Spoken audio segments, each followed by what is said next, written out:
¿Alguna vez te has preguntado cómo sería vivir en la antigua Corea del Sur, antes de los rascacielos y la tecnología? ¿O cómo daban a luz las mujeres en la Corea del Norte más aislada del mundo? ¿Y qué comían realmente los japoneses cuando el arroz era más que solo un alimento? ¿Era historia? ¿Era cultura? ¿Era supervivencia? Esta noche, te invito a cerrar los ojos, respirar profundamente y dejarte llevar por 3 viajes distintos, suaves como el viento que acaricia los campos, pero cargados de historias que casi se han perdido con el tiempo.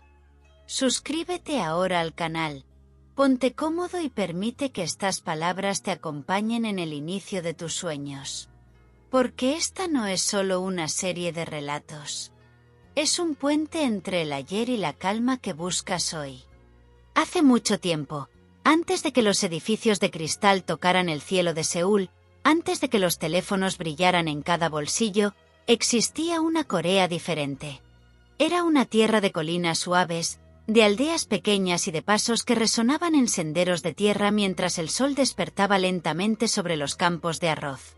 Imagina que eres un joven llamado Aneul, cuyo nombre significa cielo en coreano. Te despiertas en una cabaña de madera, con las paredes hechas de barro prensado y techos de paja que crujen suavemente cuando el viento sopla desde las montañas.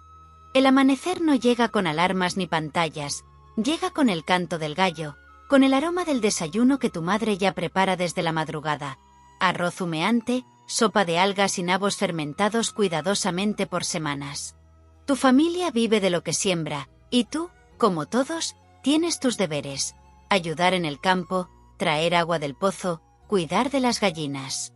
No existe el concepto de ocio como lo conocemos hoy. La vida es rutina, pero también es ritual. Cada gesto tiene un significado. Cada estación del año dicta el ritmo del alma. En primavera, los campos se tiñen de verde pálido y los agricultores, con sombreros de mimbre, cantan mientras plantan los brotes de arroz. Las manos se hunden en el barro tibio, y las gotas de sudor se mezclan con el agua que inunda los campos. Pero nadie se queja. Porque en esa tierra, trabajar no es un castigo, es una manera de agradecer al cielo. Por las noches, después de la cena, tu abuela enciende una lámpara de aceite y cuenta historias. Habla de los tigres que bajaban de las montañas en los tiempos antiguos, de los espíritus de los árboles y del respeto sagrado por los ancestros. Tú la escuchas, con los ojos entrecerrados, arropado con mantas tejidas a mano. Afuera, la luna es la única lámpara en el cielo, y los grillos cantan como si supieran que están acompañando un sueño. Los días son largos, pero no aburridos. Hay belleza en la repetición, en el ritmo lento, en el murmullo constante del molino de arroz que nunca se detiene. El pueblo entero se conoce, no hay extraños, no hay secretos. Los ancianos son sabios, los niños juegan con piedras y hojas secas, y la vida transcurre como una canción antigua, de esas que no se olvidan aunque el mundo cambie. A veces, llegan viajeros de otras provincias trayendo telas, sal o noticias. Los niños corren para verlos como si fueran héroes de otro universo. Tu padre habla con respeto, tu madre sirve té de cebada, y tú escuchas, sin entender aún, que el mundo allá afuera es distinto. Que hay ciudades, guerras, países que no se nombran. Pero todo eso aún está lejos. Muy lejos.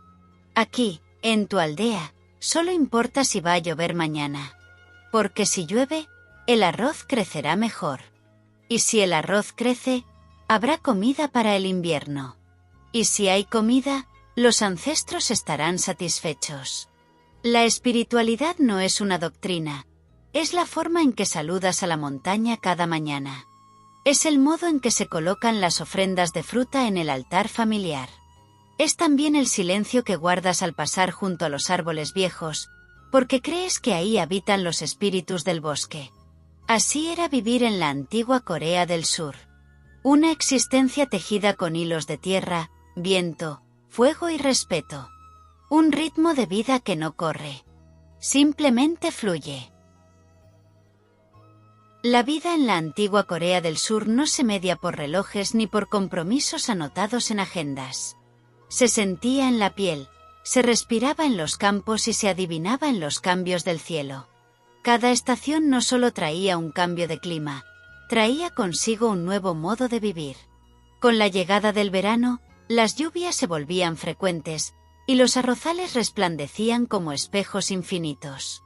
El barro abrazaba los pies descalzos, y el aire, cargado de humedad, parecía contener secretos de generaciones pasadas.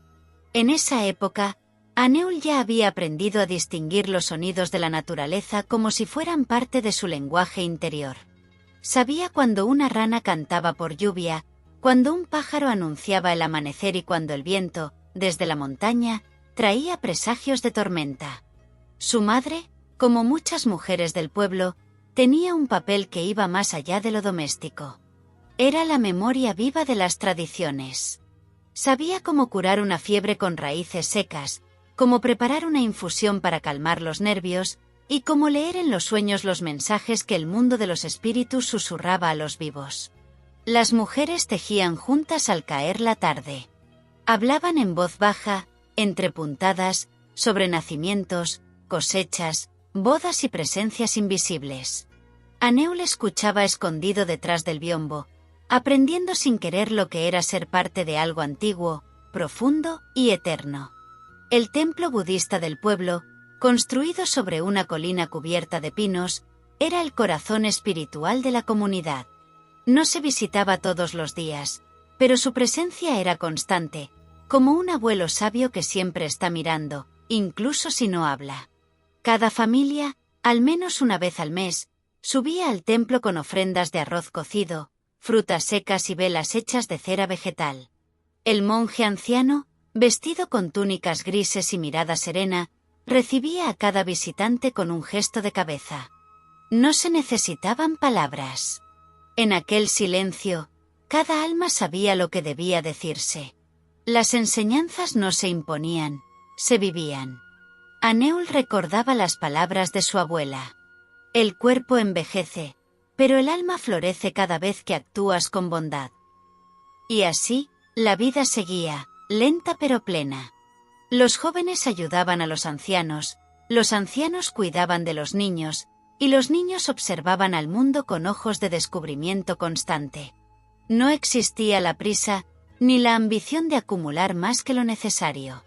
El honor residía en la simplicidad. En otoño, el paisaje se transformaba.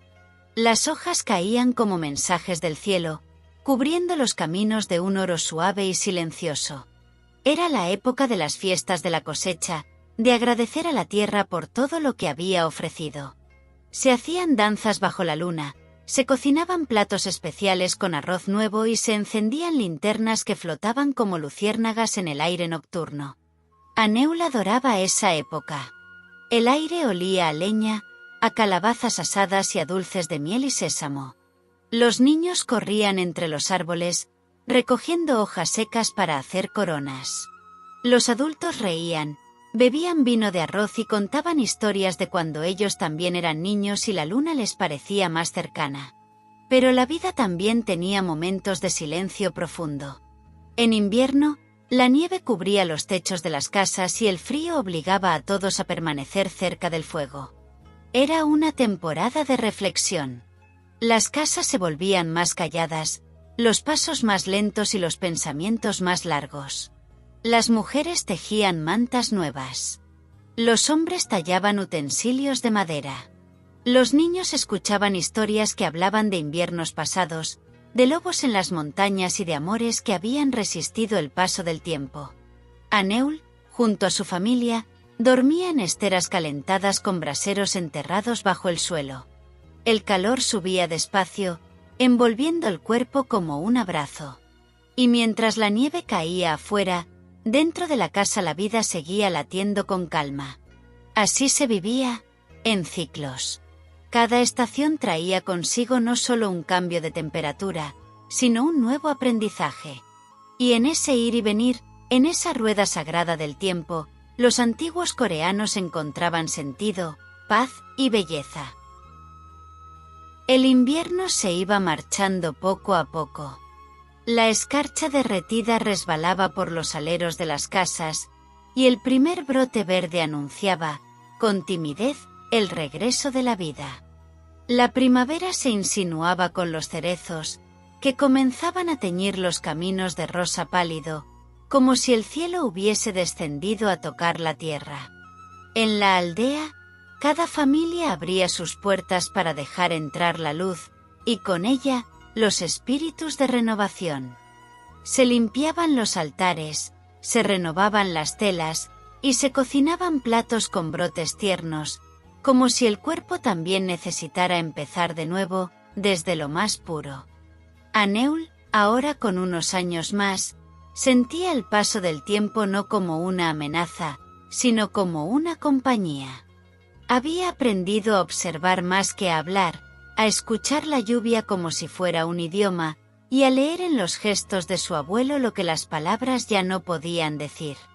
Porque en aquella Corea antigua, no todo se enseñaba con voz. Había cosas que se aprendían en el gesto de servirte con las dos manos, en la inclinación exacta al saludar, en el modo en que se colocaba una piedra sobre otra para recordar a alguien que ya no estaba.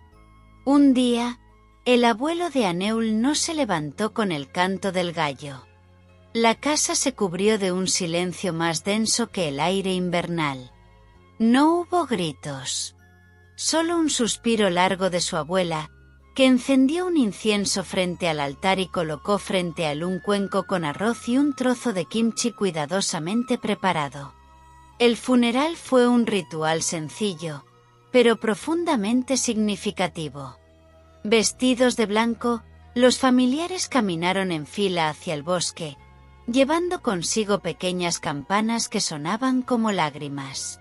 Se le ofreció al anciano lo que más había amado: semillas, tierra, agua y una última mirada al cielo. Aneul no lloró, porque sabía, desde muy niño, que la muerte no era un final, sino una transición. El alma, le había dicho su madre, se une a los vientos de la montaña y regresa cada vez que alguien la llama con amor. Después del luto, la vida continuó. Pero algo en Aneul había cambiado. Ahora observaba a los niños del pueblo con ojos distintos, reconociendo en sus juegos las semillas de la memoria. Ayudaba a su padre con mayor cuidado, imitaba a su madre con más precisión. Y en las noches, cuando la luna era clara y el viento soplaba sin frío, se sentaba junto al río y pensaba en el abuelo. No con tristeza, sino con una serena gratitud. Los años siguieron pasando. La aldea seguía siendo pequeña, pero las noticias del exterior comenzaban a llegar con más frecuencia. Algunos jóvenes partían hacia las ciudades, atraídos por las fábricas, las luces, la promesa de un mundo más rápido. Pero otros, como Aneul, decidieron quedarse. No por miedo al cambio, sino por amor al ritmo. Amor al silencio. A la vida marcada por los ciclos del arroz. A los saludos que duran lo necesario. A las manos que recuerdan más de lo que escriben. Y aunque con el tiempo los caminos de tierra fueron cubriéndose con piedras, y luego con asfalto. Aunque los templos dejaron de llenarse cada luna nueva. Y las linternas flotantes se cambiaron por bombillas eléctricas. El alma de aquella Corea antigua seguía respirando. Seguía viva en las cocinas donde aún se fermenta el kimchi como antes. En los hogares donde el té se sirve con respeto. En los hijos que inclinan la cabeza frente al retrato de sus abuelos cada aniversario. Y en los sueños de quienes, al cerrar los ojos, pueden oír el viento entre los arrozales. Así era vivir en la antigua Corea del Sur. Una vida sencilla, sí, pero cargada de sentido. Una existencia que no se medía en logros ni en riquezas, sino en gestos invisibles. En la forma en que se cuida una planta. en el modo en que se escucha a un anciano, en el silencio que se guarda después de una historia. Y ahora, al final de este viaje suave, cuando el mundo moderno quede atrás y el sueño empiece a envolverte, que el eco de aquella Corea lejana te acompañe como una brisa cálida. Porque a veces, lo más antiguo es también lo más eterno. En las montañas del norte, donde la niebla desciende lenta como un suspiro sobre los tejados, había un pequeño pueblo que no aparecía en los mapas. Era un lugar donde el tiempo parecía haberse detenido. No había luces brillantes, ni autos, ni ruido de ciudad. Solo la calma de la nieve en los inviernos eternos y el crujido de la leña que ardía despacio en estufas rudimentarias. Allí vivía Eun-hee, una mujer de rostro sereno y manos curtidas por el frío y la tierra. Tenía poco máis de 30 años, embora seu solo refletisemo peso de Jeracoes. Estaba grávida de seu segundo filo. Na Corea do Norte, a maternidade Nao era apenas uma condicao biológica. Era tamén papel, deber, uma dádiva silenciosa e, muitas veces, solitaria. Os hospitais eran escasos fora das grandes cidades. No vilarejo de Eun-hee, Nao había médico. Había apenas uma ancia chamada Sook, que todos chamaban de Omeón y Yaksa, a mae curandeira. Sook ja había ajudado decenas de muleres a dar a luz. Sabía o momento exacto de cuando o corpo da muller se abría como flor. Sabía cuándo esperar, cuándo tocar, cuándo recuar. Seus remedios vinam das montanas, raíces férvidas, folas esmagadas, rezas murmuradas entre dents fechados. Naquela mana, o ceu estaba coberto de cinza. Eun-hee caminella devagar pela trila de pedras que levaba a casa da curandeira. Carregaba no ventre peso que era máis que físico. Era o medo, silencioso, discreto, que toda muller naquela terra aprendía a esconder. O parto na Corea do Norte, especialmente en zonas rurais, era ritual privado, oase secreto. Nao se falaba sobre dor. Nao se choraba en voz alta. As muleres aprendían desde cedo a sofrer en silencio, a sorrir en cuanto sangraban, a agradecer mesmo sen saber o que estaban recebendo. Ao entrar na casa de Sook, o cheiro de gengibre e ervas queimadas a envolveu como veu quente. A vela aolou nos solos por momento longo e sen presa. «Estás pronta?», perguntou, tocando seu ventre como as costas da mao. Eun-hee apenas asentiu. Sook preparou a sala de parto. Nao había cama, nem luz eléctrica. Apenas esteiras de pala, balde con agua morna, paños limpos, e unha vela tremelucente que parecía vacilar como a respiracao de ambas. O parto se aproximaba, e comele vinamas contracoes como ondas geladas que atraveseiam o corpo inteiro. Eun-hee apertaba os dents. Nao quería gritar. Sabía que as paredes eran finas, e que seu marido, do lado de fora, Nao suportaría ouvir seu lamento. A dor era dela. Inteira, profunda, indivisível. La fora, o vento batia nas janelas de papel, tracendo consigo o sam distante de unha marcha militar. As criancas do vilarejo estaban ensayando para o desfile. Na Corea do Norte, mesmo a infancia era ensayada. Tudo precisaba seguir o roteiro. Tudo, menos o nascimento. A dor aumentaba.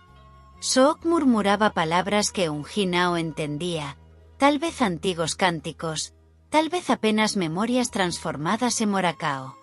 A cada contracao, a ancia colocaba o pano quente na barriga da parturiente, sopraba no seu ouvido e dicía: «Es forte. Es como a Montana». A Montana Nao grita cuando o trovao aparte. Eun-hee pensaba en súa mae.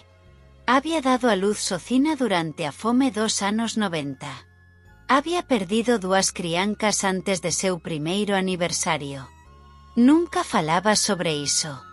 Na Corea do Norte, muitas coisas nao se dician en voz alta. O luto era íntimo, velado. Mas as muleres se entendían como o lar. La fora, a neve comecaba a cair. Soo colocou as maos sobre o ventre de Eun-hee e anunciou: «Está chegando». O silencio se tornou máis espeso. A vela ua se apagou como sopro da dor final. E entao, entre o grito contido e o gemido abafado, o bebe nasceu. Como choro frágil, tímido, como quen pede permisao para estar ali. Era unha menina. Soo cortou o cordao como unha faca aquecida ao fogo. Envolveu a crianca en pano limpo e colocou-a sobre o peito da mae. Eun-hee, suada, pálida, tremendo, nao dise nada. Apenas olou para a fila como se estivese olando para unha lembranca futura. La fora, o mundo continuaba. As criancas marchaban. Os altofalantes anunciaban eslogans patrióticos. Os adultos fingían normalidade. Mas dentro daquela casa simples, naquela mana gelada, había algo maior do que cualquer richim. O renascimento de unha esperanca. Soo acendeu outra vela e colocouá ao lado da primeira. 2 chamas agora dancaban no cuarto. E a vida, contra todas as adversidades, seguía seu camino. La niña había nacido en silencio. Había llorado una vez, como por costumbre, y luego se había dormido sobre el pecho de su madre, como si conociera ya el frío del mundo y hubiera decidido esperar el calor de los brazos. Eun-hee, aún débil, la sostenía con una ternura antigua. No necesitaba palabras. Su cuerpo hablaba por ella.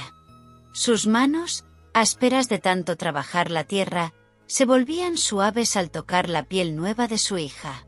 Su mirada, tan acostumbrada al suelo, ahora se elevaba hacia el techo, como buscando estrellas que nao vía a anos. O posparto era tempo delicado. Naquele vilarejo escondido entre as montanas da Corea do Norte, as muleres se recolían por 40 días após dar a luz. Era período sagrado, nao declarado pelo goberno, mas respeitado pela tradicao. Durante ese tempo, outras muleres do vilarejo tracían sopas, cuidaban dos irmáos máis velos, lavaban roupa silenciosamente. Ninguén perguntaba, ninguén julgaba. Era pacto ancestral. Unha forma de resistencia. Muleres cuidando de muleres nun mundo que moitas veces nao cuidaba de ninguén. A sopa de algas con arroz glutinoso era servida en tijelas fumegantes. Segundo as máis velas, ajudaba a purificar o sangue e fortalecer o leite. Eun-hee tomaba devagar, entre suspiro e outro, en cuanto a pequeña dormía enroscada en seu lado. A noite, o frío se arrastaba pelas frestas da janela. O marido de Eun-hee, o mem calado, tracia lena e a empilaba con cuidado ao lado do fogao. Nao dicía moito. Mas todas as noites deixaba sobre a mesa o pequeno embrulo. Ás veces unha maca escondida, outras o par de meias feitas con tecido antigo. Era o jeito dele de amar. Sen palabras. Sen promesas. Con gestos miúdos. Eun-hee olaba a fila dormir e pensaba no futuro. Pensaba en como sería ensinalá a sorrir sen medo. A falar apenas o necesario. A obedecer sen parecer submisa. A resistir sen se quebrar. Porque ser muller naquela terra era aprender a se curvar sen perder a dignidade. Era saber que o corpo era ao mesmo tempo prisao e portal. Que dar a luz era o milagre que se escondía sob mantas gastas e lencois fríos. As outras muleres do vilarejo sabían diso. Ao visitar Eun-hee, tracían maíz do que comida, tracían historias susurradas. Mina fila nasceu durante o blackout, dice a uma delas. A mina nasceu no inverno da fome. Mamaba e choraba ao mesmo tempo, como se entendese. E cada historia tracia consigo unha cicatriz. Nao no corpo, mas na alma. E aínda así, cada uma delas sorría. Sorría como solos, como os dedos, como silencios. O tempo pasaba devagar. A menina crescia forte. Comecaba a abrir os olos e a seguir o Sam da mae como a cabeza. Eungi cantaba cancoes de ninar en voz basa, uase como se estivese rezando. Cancoes que falaban de grilos nas montanas, de lúas que observam de longe, de meninas que se tornan muleres como o bambú, finas, flexíveis e inquebráveis. O vilarejo continuaba igual. O altofalante na praca tocaba a mesma marcha toda mana. As criancas recitaban hinos en unísono na escola. Os adultos trabalaban como o lar fixo, como se o ar ao redor estivese sempre sendo vigiado. Mas dentro daquela casa pequeña, o mundo era outro. Alí, o tempo era marcado pelas mamadas, pelas risadas en dents, pelos primeiros sons de unha lingua que aínda non sabía das censuras. Ás veces, á noite, Eungi olaba pela janela. O ceu era escuro, sen estrelas. Mas ela fechaba os olos e as imaginaba alí, brilando por tras das nubens. E cada estrela era unha fila nascida en silencio. Cada brilo era unha promesa nao dita. Porque mesmo onde tudo parece rígido, há sempre espacos de ternura. E mesmo onde nada floreste con liberdade, as sementes dormindo no ventre das muleres. Naquele lugar, dar a luz era o ato de coragem. Amamentar era o ato político. Cantar era o tipo de resistencia. E o amor. O amor, mesmo calado, mesmo escondido, era o que mantina tudo de pé. Pasaron los días y los días se hicieron meses. La niña, a quien Eungi había llamado Ayon, comenzó a sostener su cabecita, a seguir con los ojos los movimientos lentos de la luz entrando por las rendijas de madera, a sonreír sin motivo, como si la vida fuera suficiente. Eungi la envolvía en telas viejas, con nudos suaves, como le enseñó su madre. Le hablaba bajito mientras amamantaba, aunque sabía que Ayon no entendería todavía. Le contaba historias sin final. Pequeños cuentos de grullas que cruzaban el cielo del norte, de mujeres que curaban con el tacto, de niñas que soñaban con campos sin guardias, sin fronteras. Durante las noches frías, Ayon dormía junto al cuerpo de su madre, buscando calor como un pez en el agua. El marido de Eungi, silencioso como siempre, mantenía la estufa encendida hasta el amanecer. Y aunque no decía una palabra, a veces la observaba con una expresión que era casi ternura. Una ternura contenida, tímida, como todo en aquella tierra. Una tarde, mientras lavaba ropa junto al arroyo, Eungi se encontró con Misok, una joven del pueblo que esperaba su primer hijo. Sus ojos tenían ese brillo nervioso de quien no sabe lo que vendrá. ¿Duele mucho?, preguntó Misok, con voz apenas audible. Eungi la miró largo rato. Recordó sus propios temores, su propia sangre, los paños molados, a vela que tremía como o propio folego. Pensou na solidao e no silencio. Pensou en Sook, a ancia, que agora estaba máis frágil, andando con bengala, más aínda firme como raíz. «Duele», respondió por fin. «Pero pasa. Y cuando pasa, no hay dolor que se compare con lo que se queda». Misok baixou os olos e sorriu tímido. Naquele gesto, Eungi viu a si mesma algúns meses antes. Percebeu que todas elas, as muleres daquele lugar, erames pelos quebrados de unha mesma alma antiga. Umas seguraban outras. Nao con discursos. Mas con presenca. O inverno foi embora devagar. As árbores aínda no as comecábam a desenar brotos tímidos. Eungi saía comallo presa nas costas por elenco trancado. Mostraba a ela o ceu, os galos, as formigas que caminellam sobre pedras. Falaba pouco. Mas sorría. Sorría de jeito que nemela mesma reconecia. Certa noite, en cuanto colocaba a menina para dormir, ouviu batidas leves na porta. Era Sook, a vela parteira. Tracia nas maos pequeno embrulo. Para ela, dise. Eungi desatou o pano. Dentro, había par de zapatinos de tecido vermelo, costurados con lina grosa e pontos irregulares. E unha pequeña carta con letras tremidas. Que sus pies nunca pisen tierra que no elijan. Que camine siempre libre, incluso si no puede decirlo. Eungi nao conseguiu countir as lágrimas. Chorou en silencio, como era de cachum, como rosto escondido no hombro da fila. Porque alí, naquela oferta simples, había todo manifestó. Desejo secreto de liberdade. Futuro que tal vez nunca visem, mas que insistiam en sonar. As muleres do vilarejo comecarán a se reunir de vez en cuando. Nada oficial. Nada organizado. Apenas encontros para costurar juntas, cocinar en silencio, embalar bebés en cuanto uma cantaba baixo e outra penteaba os cabelos de uma vicina. Nao falaban de política. Nem de medo. Falaban de caldos e tecidos, de febres e dents de leite. Mas en cada conversa había fío de resistencia. O fío de que mama mesmo sen ter permisao. Ayon crescia en medio a esas voces baixas. Aprendía que o mundo podía ser duro, mas tamén podía ser terno. Que había beleza na repeticao dos días.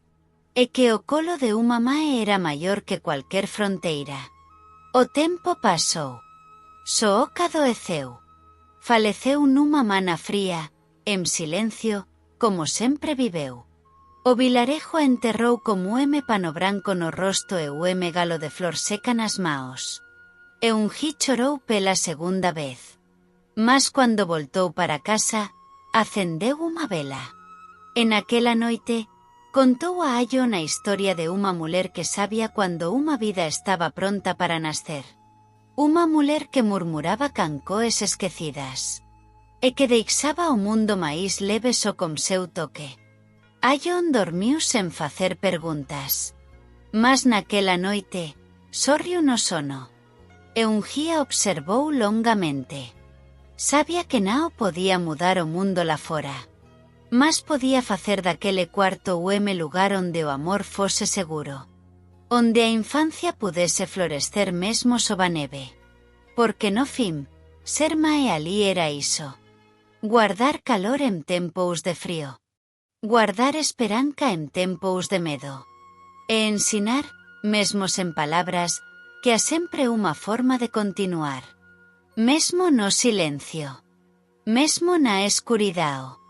Mesmo na Corea do Norte.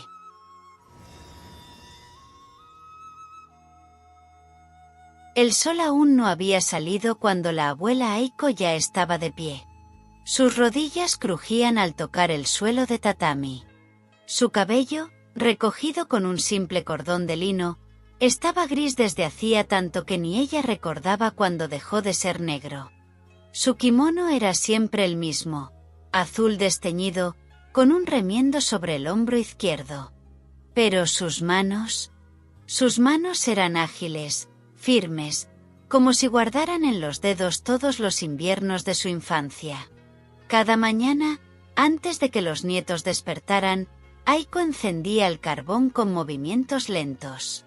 No usaba gas ni electricidad. Solo leña, como se hacía en los tiempos en que el emperador era casi un dios y los campesinos no comían carne. Colocaba sobre el fuego una olla de barro. Dentro, solo arroz y agua. Pero aquel arroz no era cualquiera. Lo lavaba 3 veces, hasta que el agua salía clara como la nieve. Lo dejaba en reposo. Luego lo cocinaba sin apuro. Porque, como decía su madre, el arroz apresurado se vuelve piedra en el estómago. Mientras el vapor subía en espirales suaves, Aiko recordaba los días de guerra. Cuando era niña y su padre había sido llevado por los soldados imperiais para nunca más volver. Cuando su madre, silenciosa, partía una ración de arroz en 4 partes para alimentar a los hijos famélicos. Recordaba las noches en que comía cáscaras de batata y lloraba sin hacer ruido, para que su hermana menor no se asustara. Y aún así, aquel arroz sabía a hogar. Sabía a manos que compartían, a tazones rotos que no se botaban, a cicatrices que no necesitaban palabras. Aiko no hablaba de eso con los niños, pero les enseñaba sin decir. Servía el arroz en cuencos pequeños, con una pizca de sal sobre la tapa, y una hoja de siso, solo si era primavera. No se juega con la comida, decía, apenas. Cada grano costó una historia. Los nietos no entendían del todo, pero la miraban como quien mira un templo, con respeto y miedo a la vez. A veces, cuando había sobras del día anterior, Aiko preparaba okayu, una especie de papilla de arroz aguado que calentaba el estómago y el alma. Era lo que daban a los enfermos, pero también lo que comían los pobres cuando el arroz escaseaba. Su nieta menor, Hana, preguntó un día: ¿por qué comemos siempre lo mismo, Oba-san? Aiko la miró largo rato. No la regañó. Solo se sentó junto a ella, con los ojos húmedos. Porque hay cosas que, si las cambias, se olvidan. Y yo no quiero olvidar. Hana no comprendió, pero se acercó más a su abuela, como si entendiera que había algo triste, algo importante, en ese silencio. Aiko cerró los ojos y volvió a ver a su madre, cargando agua del río con las manos cortadas, partiendo una ciruela encurtida entre 5 bocas, cantando bajito mientras revolvía el miso en una olla vieja. La comida no era solo alimento. Era memoria. Era resistencia. En los días festivos, Aiko preparaba onigiri, bolitas de arroz rellenas con ciruela o pescado seco. Las envolvía en algas crujientes y las acomodaba con precisión en cajas de madera. A cada nieto le daba una. Y les pedía que comieran en silencio, como en el templo. No por religión, sino porque en su infancia, comer era un acto sagrado. Un lujo que no podía desperdiciarse con palabras. Cuando llegaban visitas, Aiko nos servía banquetes. Solo té verde y dulces de arroz que preparaba con pasta de frijol rojo. Y en cada sorbo, en cada mordida, había una parte de su historia que ofrecía sin contársela a nadie. Los días pasaban. El mundo afuera cambiaba. Supermercados, teléfonos, microondas. Pero en la casa de Aiko, todo seguía igual. Un mundo donde el arroz aún hablaba. Donde los sabores eran suaves, honestos, sin adornos. Donde la comida no era espectáculo, sino consuelo. Y allí, en ese pequeño rincón del Japón moderno, persistía la cocina de otro tiempo. Una cocina donde cada cucharada traía de vuelta a los que ya no estaban. Donde cada sopa era una carta de amor al pasado. Donde cada grano era, al fin y al cabo, una plegaria. Hana creció. Como crecen las flores que nacen entre piedras. Lenta, fuerte, callada. Ya no vivía con su abuela. Se había mudado a Tokio, donde las luces no dormían y el arroz venía en cajas de plástico. Trabajaba en una oficina con paredes blancas y relojes que marcaban la prisa. Su almuerzo, casi siempre, era un bento comprado en una tienda de conveniencia. Arroz frío, croquetas de carne, algún vegetal plastificado. Pero a veces, Al cerrar los ojos y morder un grano de arroz mal cocido, la imagen de su abuela surgía nítida. La bruma del vapor. El crujir del carbón. El silencio sagrado del desayuno. Una tarde de lluvia, después de una semana especialmente dura, Hannah decidió volver. Tomó el tren de regreso al pueblo. El trayecto fue largo, como si el tiempo retrocediera estación por estación. Cuando bajó, el aire era distinto. Olía a tierra húmeda, a hojas quemadas, a nostalgia. La casa seguía en pie. Pero la abuela ya no estaba. Un vecino, al verla, bajó la cabeza. Lo siento, Hannah-chan. Se fue tranquila. Murió dormida, con las manos sobre el regazo. Hannah no lloró en ese momento. Caminó hasta el interior de la casa. El tatami crujía igual. El fogón seguía allí, cubierto por una tela gris. En la alacena, aún quedaban frascos de miso fermentado, arroz sin abrir y hojas secas de siso. Esa noche, Hannah no encendió el televisor, ni su celular. Encendió el carbón. Lavó el arroz. Lo cocinó como recordaba, sin apuro, con ternura. Mientras el vapor llenaba la cocina, algo se rompió dentro de ella. Lloró. Por su abuela. Por sí misma. Por los años en que creyó que no necesitaba recordar. Al día siguiente, fue al mercado local. Compró algas, soja, rábano blanco. Esa semana, no volvió a Tokio. Se quedó cocinando. No como una chef. No para vender. Sino como se reza. Como se honra a los muertos. Descubrió que en la alacena había un cuaderno viejo, cubierto de polvo. Dentro, recetas escritas a mano por su abuela. Arroz del día de lluvia, cocer con más agua. Agregar sal al final. Comer mirando por la ventana. Sopa de miso para corazones rotos. Usar miso blanco. Hervir despacio. No olvidar el tofu. Té para no olvidar. Té verde suave. Beber con los ojos cerrados. Pensar en mamá. Cada página era una oración.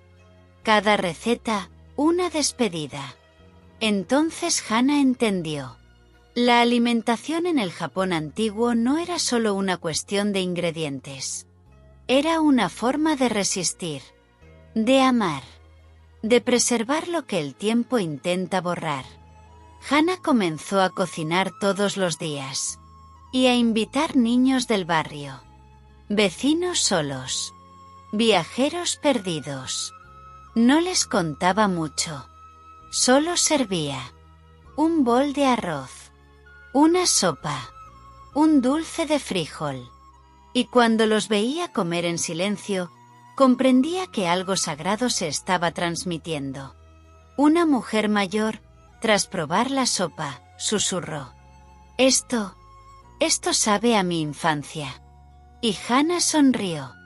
No dijo nada.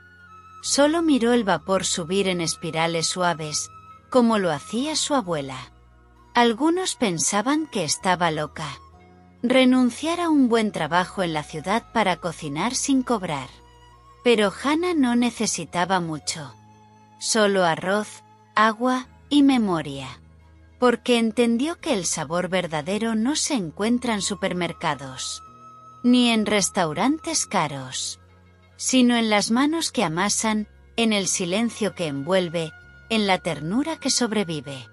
Así, la casa de la abuela se transformó en un pequeño refugio.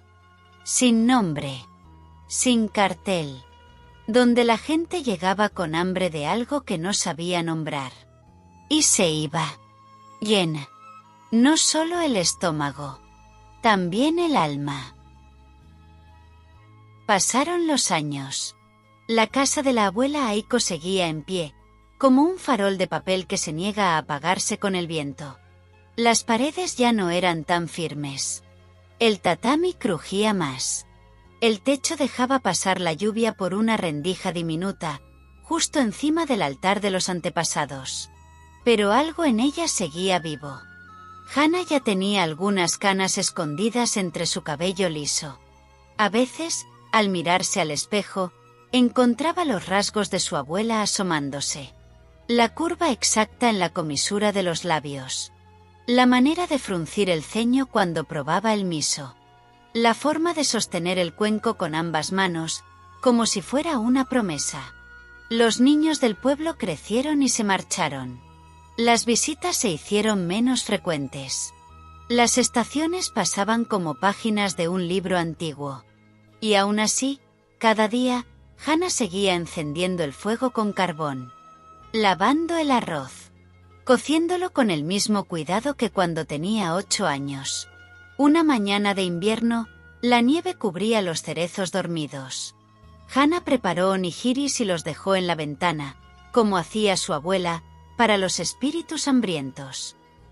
Luego se sentó en el umbral de la casa, con una taza de té caliente entre las manos. Y recordó a su madre, que nunca supo cocinar pero le contaba historias al calor del kotatsu. Recordó al hombre que amó en su juventud y que la dejó cuando decidió quedarse en el pueblo. Recordó a su abuela Aiko, de pie frente al fuego, con las manos arrugadas y la mirada suave. Sintió que la vida se le había ido entre cucharadas. Y no le dolía.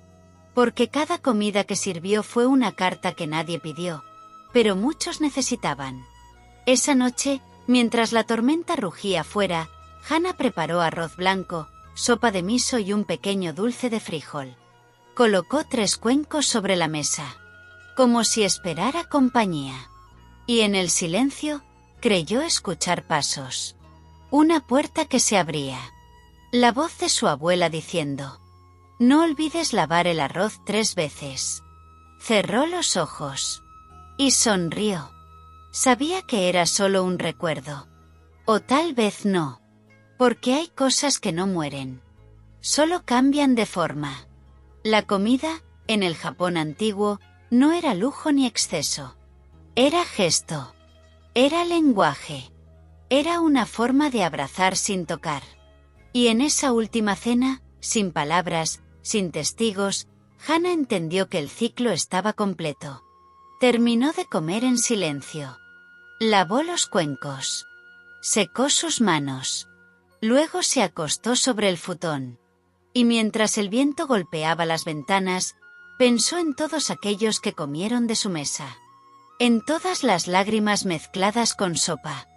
En todas las sonrisas que nacieron con cada bocado. Sintió paz. Una paz tibia. Como el arroz recién hecho. Como el vapor que sube lento. Como la voz que ya no está, pero aún guía. Y así, en esa pequeña casa de madera, donde el tiempo se detuvo para honrar los sabores antiguos, Hana durmió. Y soñó con una cocina llena de luz. Con manos que cocinaban juntas. Con un cuenco de arroz servido por su abuela, diciendo: «Bienvenida, Hana-chan. Ya era hora de cenar. Ahora que has recorrido estos 3 caminos bajo la luna, cuéntame, ¿cuál de estas historias tocó tu corazón con más fuerza? ¿Fue el murmullo ancestral de Corea del Sur, el dolor silenciado del parto en Corea del Norte, o la ternura del último cuenco en Japón? Escribe en los comentarios cuál fue tu favorita, o cuál te hizo cerrar los ojos con lágrimas suaves. Tu voz también es parte de esta noche. Y si estas historias te acariciaron el alma, no olvides seguirnos para no perder la próxima travesía. Buenas noches, y que sueñes con el pasado.